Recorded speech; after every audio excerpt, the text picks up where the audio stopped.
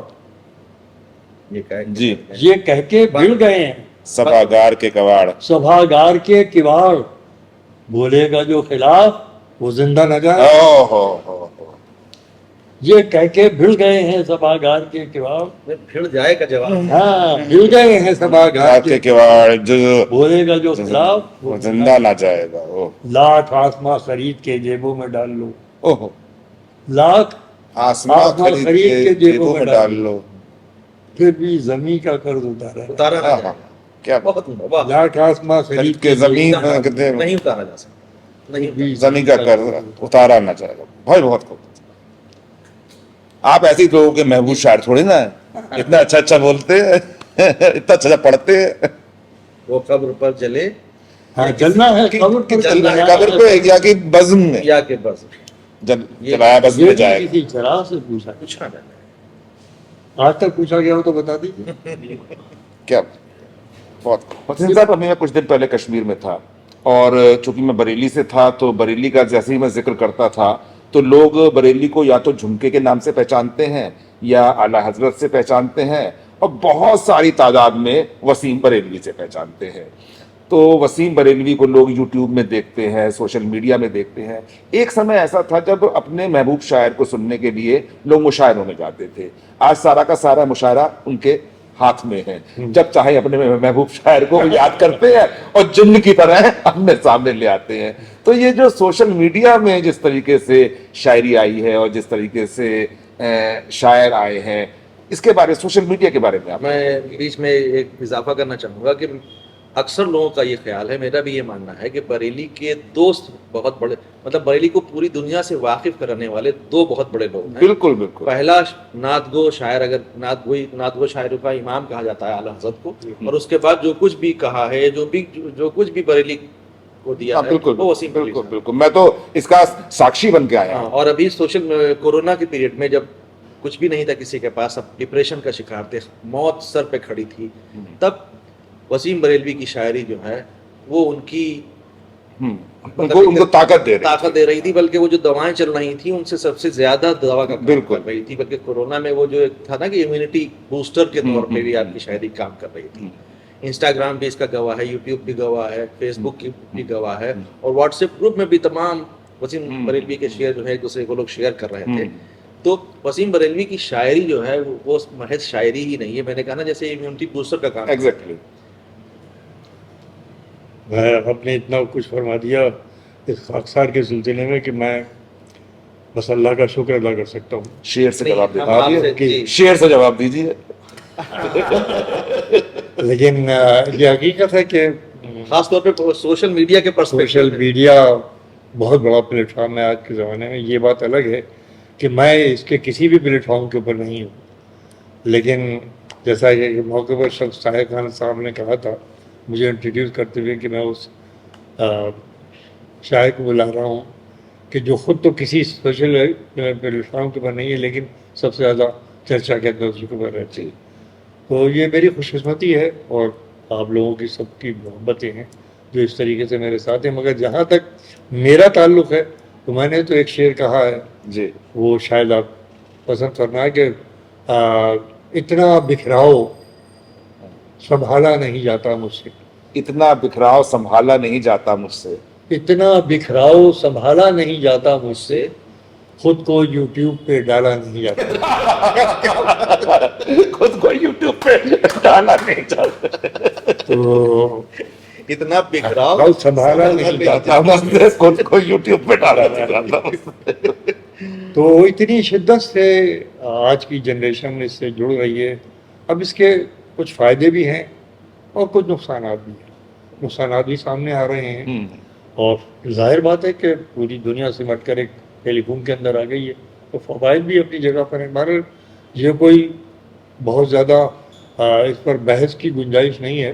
اس وقت کے زمانے کے تقاضے, جیسے زمانے کا تقاضا ہے اس کے حساب سے گھر گھر ٹیلی فون ہے, اس کے اوپر کیا ہے. لیکن میں تو پھر یہ ضرور کہوں گا کہ اس کا استعمال جتنا بھی ریسٹرینٹ طریقے پر رہے, جتنا محتاط رہے, اتنا ہی میں سمجھتا ہوں کہ ہم ان چیزوں سے بچ سکتے ہیں جو اس کے ذریعے منفی ہمارے سماج کے اندر داخل ہو رہی ہیں، ہوں، تو اس کا جتنا محتاط استعمال ہو اتنا بہتر ہے۔ رہی بات اس پلیٹ فارم کے ذریعے شہرت کی، تو اس میں کوئی شک نہیں ہے کہ پہلے تو جناب ہمیں یاد ہے ہم نے جس زمانے میں مشاعروں میں جانا شروع کیا، میں بات کر رہا ہوں 60s کی، اس زمانے میں کتنا لمبا سفر کر کے لوگ جایا کرتے تھے اپنے پسندیدہ شعراء کو سننے کے لیے، 100 میل کے ایریا میں لوگ۔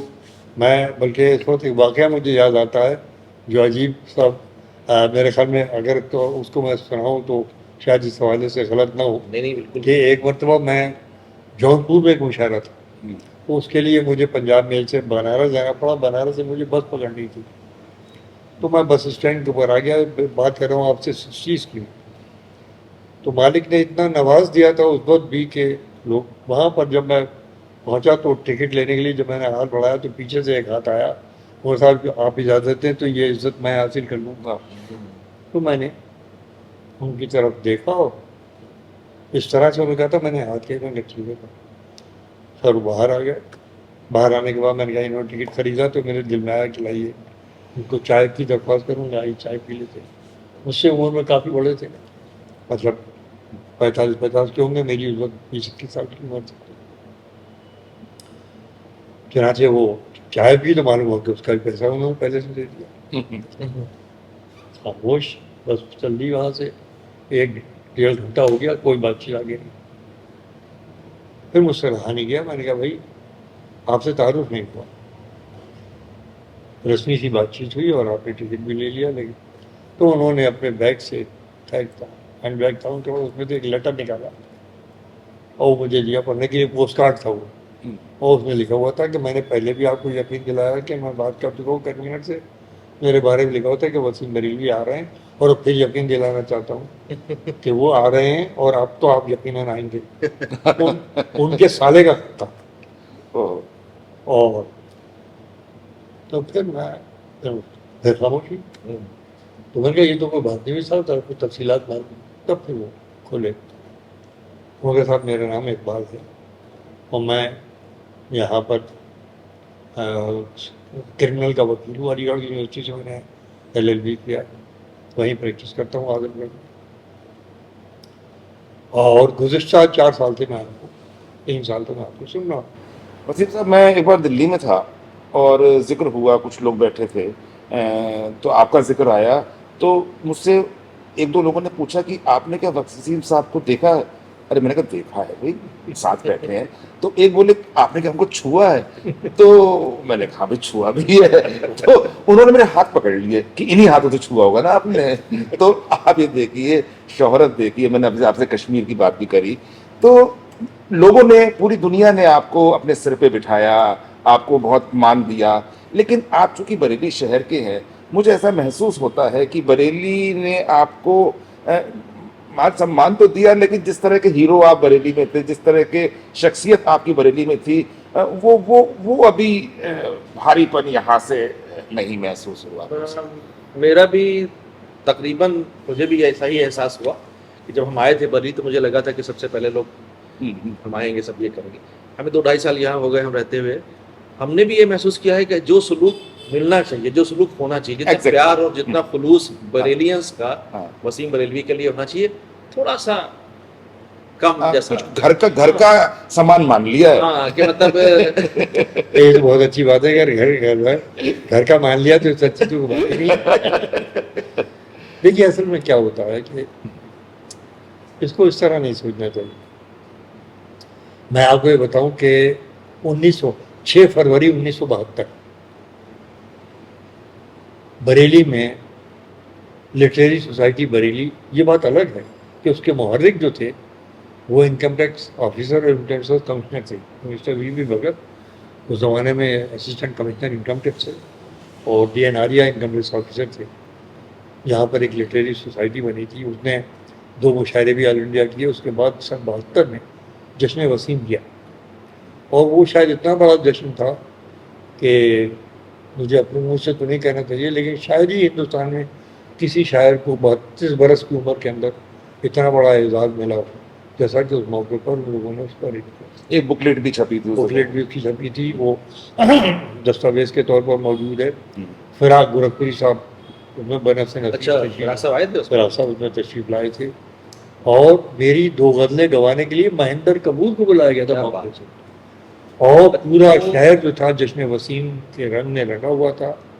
یہاں پر ہوا تھا ان لوگوں کی انیشیٹو کے اوپر، no doubt، لیکن شہر والوں نے پوری محبتیں کی برسات میرے اوپر کی تھی، اور مجھے ہمیشہ شہر نے بڑی محبت بڑی نوازی۔ اب یہ کہ ظاہر بات ہے کہ گھر کے آدمی کو یہ تو نہیں کہ ہر وقت تو یہ کیسا آپ نے ہاتھ سے چھوا، تو وہ تو کوئی باہری کا آدمی کر سکتا ہے، جتنا فاصلہ جو ہے وہ قربتوں کو اور بڑھا دیتا ہے، جی جی اور وہ تجسس کو بھی بڑھا دیتا ہے فاصلہ۔ جی۔ میں یہیں کا رہنے والا ہوں کا، اس کے بعد سمجھتا ہوں کہ وہاں سے لے کر آپ سمجھیے اس کے بعد تو میرا جشن ابھی آپ نے دیکھا 27 نومبر کو یہاں پر امرت وچار نے کیا جی بریلی میں، تو ایسا نہیں ہے، عزت لوگوں نے کی ہے، اور ان کے دلوں میں میرے لیے بہت جگہ ہے۔ میں بریلی کا بہت قرضدار ہوں، بہت شکر گزار ہوں کہ انہوں نے مجھے بہت میں اب تو بہت کم نکلتا ہوں، لیکن یہ کہ جب نکلنا ہوتا تھا تو جہاں پر بھی جائیے ایسا محبتوں سے نوازتے سے لوگ، دکانوں میں جائیے تو عزت دیتے ہیں، اور کیا دیں گے اس بات میں وہ اس پوائنٹ آف ویو سے تو ذرا سوچنا، دیکھیے کہ جو چیز دور، اب آپ ممبئی کے کسی آدمی سے آپ بات کریں، مہاراشٹر کے کسی شہر سے بات کریں، یا مدھیہ پردیش کے کسی، وہ ایک الگ نظریہ ہوتا ہے کہ وہ دور سے دیکھے، اس کے ساتھ آپ پہچانتے ہیں، ملتے ہیں، لیکن بریلی نے بہت محبت دی، بہت